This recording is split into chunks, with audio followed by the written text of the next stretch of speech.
Chatterton. I grew up in Salt Lake City, Utah in the United States, and about 2.5 years ago I moved abroad and I haven't been back since. And in that time I have been working remotely for 2.5 years, mostly working in content marketing, so articles, videos, podcasts, stuff like that. I have spent about 5.5 years in the co-working industry, which is like workspaces for startups and freelancers. If you don't know what it is, look it up. And I, about 6 months ago, started a content marketing agency, almost by accident. So the last 6 months I've just been working on scaling that, working with more clients, and building my team.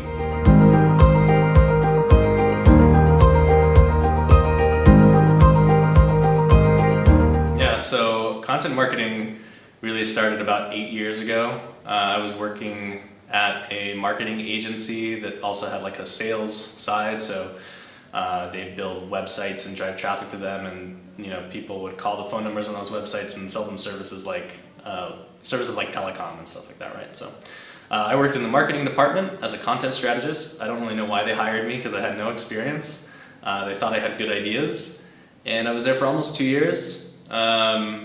Doing a lot of writing, editing, strategizing websites and web pages and stuff like that. And that kind of taught me a skill set that I carried with me in every job after that for the next 8 years. So I left that job to work in co-working. At the time I didn't know what it was, so this was 2013.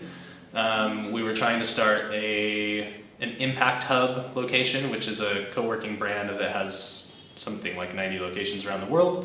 We were trying to start one in Salt Lake City. And kind of about the time when I decided to leave the marketing agency, things were starting to really take off with this co-working space, and I joined the team as their marketing manager. So carried that skill into the next gig, and slowly took over everything there. So I was doing marketing, I took over operations, at one point I also took over events, and I became the operations director and ran that space for 2 years. And then I moved into San Francisco and worked with some co-working spaces there to get more experience and work in a bigger city. And there it just kind of grew. I started a co-working website called Co-working Insights that I sold to a company called Coworker, coworker.com. I sold that a year and a half ago.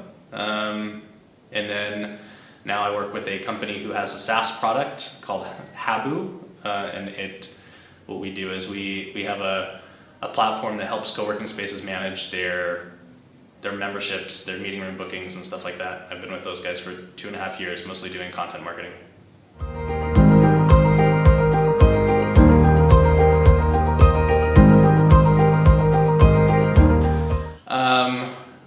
There's a little bit of a backstory to this, so kind of how I ended up in the Balkans in general. So my visa was ending in the UK. I needed to leave, so we were also going through a funding round with Habu, and so the future was kind of uncertain, so I wanted somewhere affordable to go and live, where I could really stretch my budget, and I ended up in Bulgaria. From there, I met lots of people. I met my girlfriend and her friend Maria, who is a former entrepreneur in residence with Swiss EP, mentioned the program to us. So, it wasn't something I was really thinking about until we came to visit her here in Tirana, and it just clicked. So we ended up doing a 3-month stay in Macedonia, in Skopje, a couple of weeks on the road, going to different co-working spaces and people trying to start co-working spaces around the Balkans. And then signed up again just a few months ago and spent the last 3 months in Tirana working with startup teams, and so that's kind of how I got started.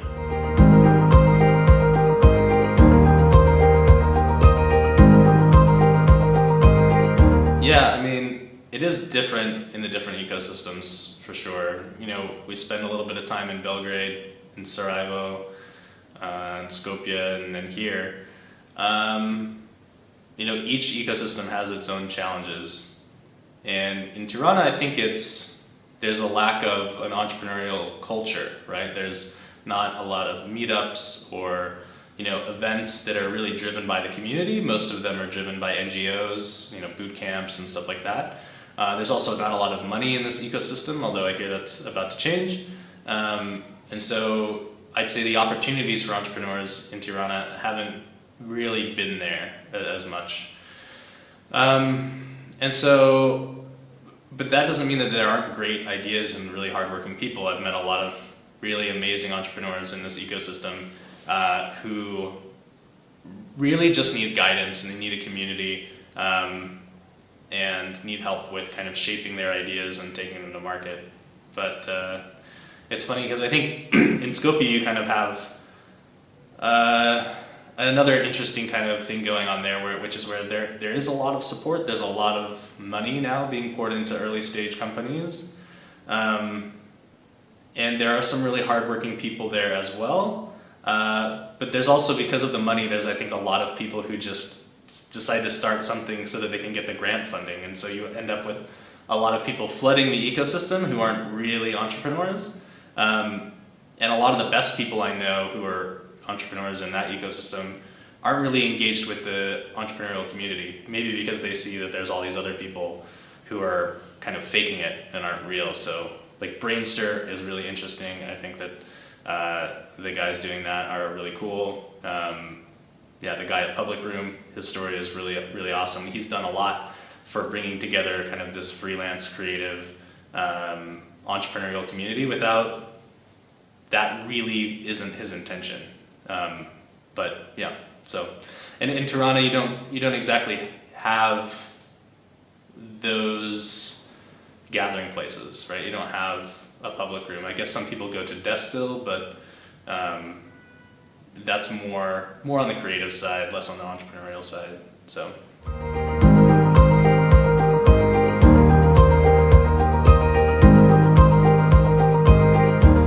Yeah, I mean, from everything I've seen, it's really about community. It's really about community coming from the bottom up and not necessarily from NGOs, right? It's really hard to take a bureaucrat and tell them to build an entrepreneurial ecosystem when they have all of these kind of, limitations, right? So when it comes to this ecosystem, I think that the people who are already running successful companies, whether they be just like a freelancer or an agency, or they're actually doing some sort of company where they sell a product, they need to be the ones who are leading the ecosystem, and they need to be gathering people together, sharing their stories, sharing the struggle, and really forming that community. There's a really great book by Brad Feld called Startup Communities, and this is essentially what he talks about, which is that the entrepreneurial community needs to be built by the people who are doing it, not by outsiders. And so I think what we've seen is there's a lot of successful people running companies here that started here, some that are international, and maybe they don't feel like they have the time or they don't have the desire, but we really need to be engaging with those people to come in and organize meetups and stuff like that. So.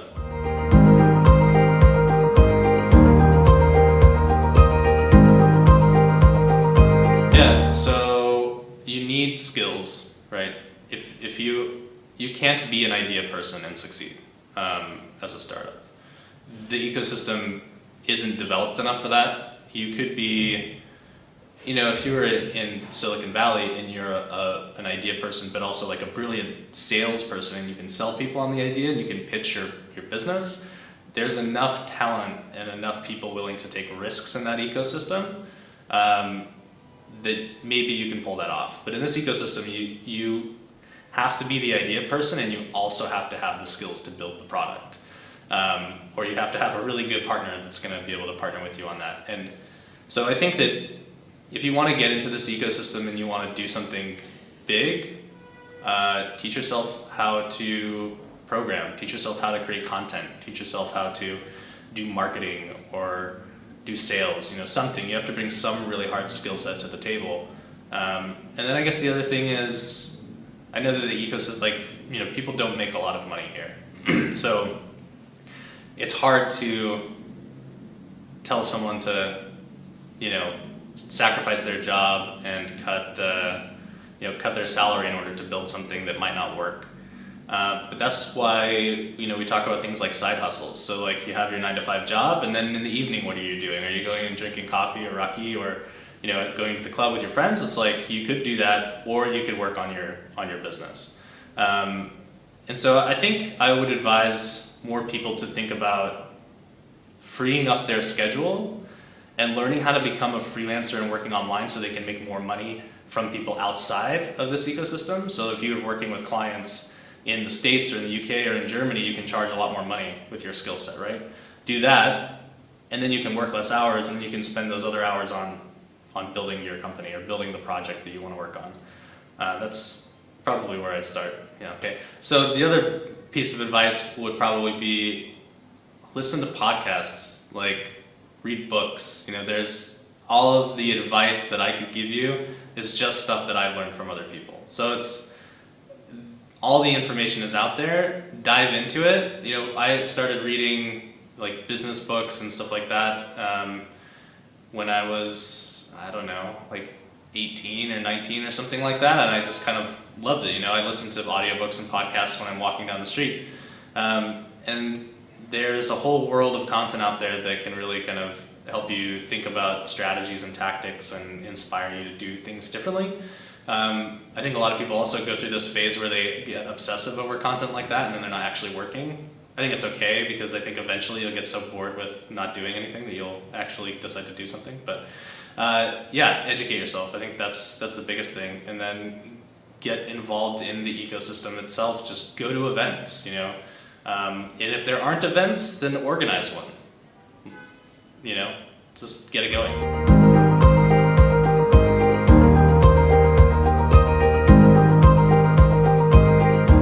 The question a little bit. So I think the people that aren't succeeding, the people that are failing, are people who are dreaming and not actually executing. So if I do a mentorship session with somebody and I give them some advice, it might be tough advice. I might tell you that your idea is too big or too lofty for this market, and you should build up to it step by step, right? You should be receptive to that advice, because it's based on seeing lots of ideas succeed and fail. And the worst thing that people can do is go, yeah, okay, and then not do anything. So I think that you have to be able to not just talk about your idea, you have to be working on it on the weekends. So that takes us to the successful people. The most impressive teams that I've met are people who come to their next mentoring session and say, last weekend we went out to these places and we talked with potential customers and we learned about our market and we interviewed people.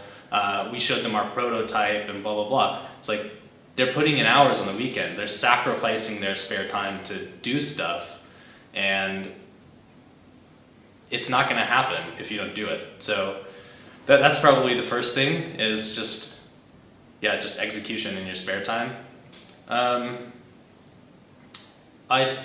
Being responsive to feedback is also important, but also people who aren't too precious about their ideas or the structure of their current idea. So we all know that your idea is amazing and you love it and it blah blah blah, but the problem is most people aren't doing research. They're not doing competitive research. They're not doing market research. They don't know if the idea that they have has a chance to work in their target market, mostly because they haven't defined what those things are. And so I think that people's ideas need to be a lot more flexible. And this thing that you're building, whether it's a new social media network for, I don't know, people who like headphones or something like this, ridiculous idea, don't do it. But it could become a restaurant tomorrow. You don't know, right? You have to be willing to pivot and find what works, right? It's all about taking, it's more of a marathon than a sprint. It's like we're gonna take step by step, we're gonna learn things with each new project that succeeds and fails. And this is like a lifetime journey.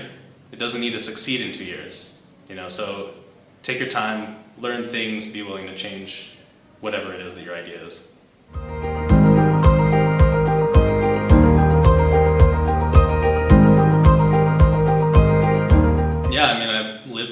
mean, everything I've done I've bootstrapped, so I've never raised money for projects and businesses that I've started.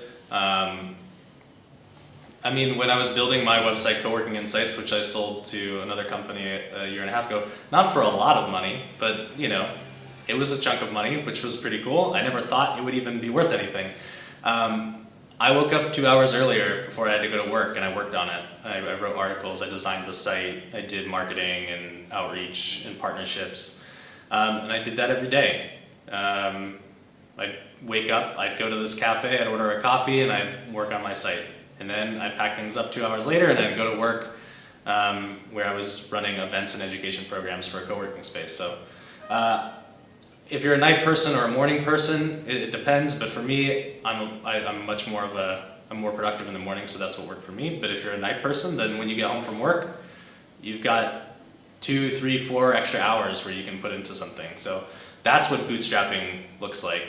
The other thing is you have to, I think there's an idea that some companies don't require investment. Every company requires investment. That doesn't have to be investment from a venture capital firm or from an NGO as a grant or something like that.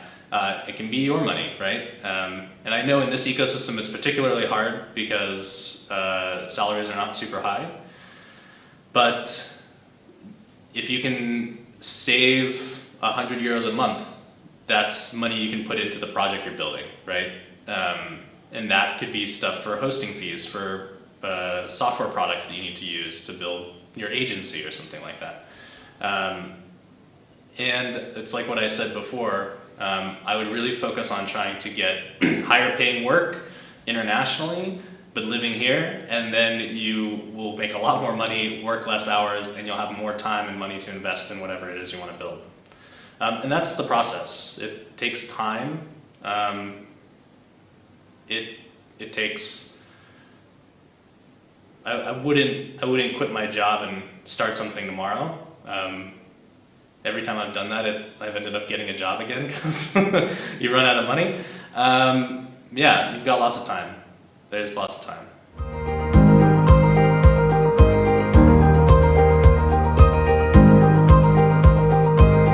Yeah, so the best thing about being an entrepreneur, I think that there's a misconception that entrepreneurship comes with freedom. It does in a way, but if you are really dedicated to building something, that thing ends up kind of taking over your life. I mean, I work on Saturdays and Sundays. Like, I think about work all the time, but I love what I'm doing and I love building my own business. So I wouldn't say that it really comes with freedom. I couldn't take a week off right now if I wanted to. I couldn't even plan to take a week off in the next 6 months. But it does come with a lot of autonomy, and ownership. So I get to do things the way that I want to do them and do things that I think are the right way.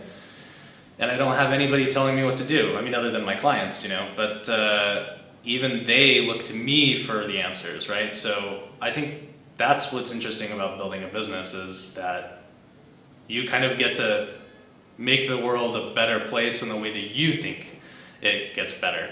And so, yeah, that's kind of what I'd say.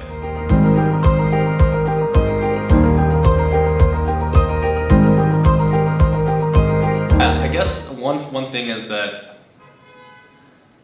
not everything needs to be a tech company, right? Like, we need services. We need people who clean the streets and come up with better ways to deal with garbage systems and better ways to make everyday life better for people. Like, that's what business is. That's what entrepreneurship is. It's how do we take the status quo and improve it just a little bit so that people have a better quality of life and you also make a living. It's not about building the next Google or Facebook or whatever. Like, can I swear? Probably not. You can edit it out. It's not about building the next Google or Facebook or whatever. It's like, screw unicorns. You don't need to be a unicorn. You don't have to build this massive company.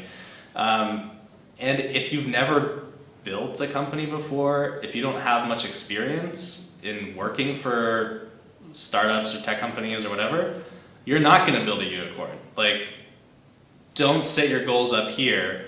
when like you're down here. And it's fine to just go that next, like most of the people probably watching this are like in their 20s, right? I'm 31.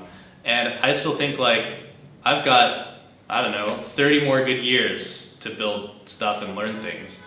And what I'm going to be doing in 30 years is going to be completely different than what I'm doing right now. So I think people need to really recognize that there's a lot of low-hanging fruit out there that's like a really great business opportunity that they should be going after, that then builds the ecosystem so that themselves and other people can then build on top of that foundation, and then it gets a little higher and a little higher. And so I'm just not that interested in people wanting to build the next big tech thing. I think there's a lot of great, really interesting ideas that are all around us that might not make you, you know, $100,000 a year, but they, you know, might pay double what you're getting paid right now. So.